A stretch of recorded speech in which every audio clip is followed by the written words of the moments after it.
മക്കൾസ് -8 -10 ഇതിലെ ചെറിയ മിസ്റ്റേക്കുകൾ നമ്മൾ വലിയ മാത്സിലെ മാർക്കിന് ബാധിക്കാറുണ്ട്. സോ മക്കളെ ആദ്യം ശ്രദ്ധിക്കുക, മൈനസും അടുത്തടുത്ത് വന്നാൽ അത് എന്തായി മാറും? പോസിറ്റീവായി മാറും. സോ ദ ആൻസർ ഈസ് -8 + 10 എന്നാണ് വരിക. അതായത് ഇവിടെ മൈനസ് വെച്ചും പ്ലസ് ആയി. സോ ഈ മൈനസ് ഇവിടെ തന്നെ ഉണ്ട്. -8 + 10 മൈനസും പ്ലസ് വന്നാൽ -8 + 10 എന്ന് പറഞ്ഞാൽ എന്താ വരിക? മൈനസ് പ്ലസ് വന്നാൽ വലുതിൽ നിന്ന് ചെറുത് മൈനസ് ചെയ്യുക, വലുതിന്റെ സൈൻ. സോ ഇതിന്റെ ആൻസർ 10 - 8 എന്ന് തന്നെയാണ്.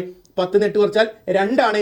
വലുതിന്റെ സൈൻ വലുത് 10 ആണ്. സോ പോസിറ്റീവ് ആണ് വരിക. സോ 2 ആണ് ഇതിന്റെ ആൻസർ. 2 ആണ് ഇതിന്റെ ആൻസർ. സോ -8 -10 എന്ന് പറഞ്ഞാൽ 2 എന്നാണ് ആൻസർ.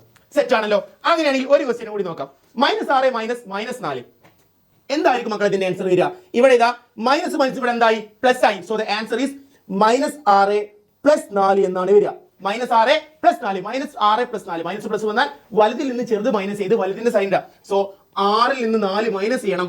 6ൽ നിന്ന് 4 മൈനസ് ചെയ്താൽ 2 ആണ്. സോ വലുതിന്റെ സൈൻ ഇവിടെ വലുത് 6 ആണ്, വലുതിന്റെ സൈൻ മൈനസ് ആണ്. സോ ദ ആൻസർ ഈസ് -2 ആണ് ആൻസർ വരിക. സോ -6 -4 എന്ന് പറഞ്ഞാൽ ആൻസർ ഈസ് -2.